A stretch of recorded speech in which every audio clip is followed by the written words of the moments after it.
Hey everyone, in this tutorial, I'll show you how to retouch photos in Affinity Photo in 2026. So if you want to smooth skin, remove blemishes, and improve portrait photos, yeah, this beginner guide will help you step by step. First, open Affinity Photo official website or launch the app on your PC. Once it opens, you'll see the main editing workspace. Next, click File and then Open to import the portrait photo you want to retouch. So high-quality images usually give better editing results. Now use the Healing Brush tool or Blemish Removal tool to clean up spots and imperfections. I mean, small edits can make a big difference. So yeah, apply slight skin smoothing using blur or frequency separation techniques. Avoid over-editing so the face still looks natural.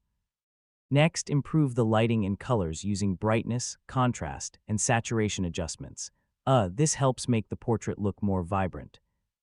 Finally, click File and then Export to save your retouched image. So you can export as JPG or PNG depending on your needs. And that's how to retouch photos in Affinity Photo in 2026. Once you learn the healing and adjustment tools, creating professional portraits becomes much easier. If this guide helped you, feel free to check out more photo editing tutorials.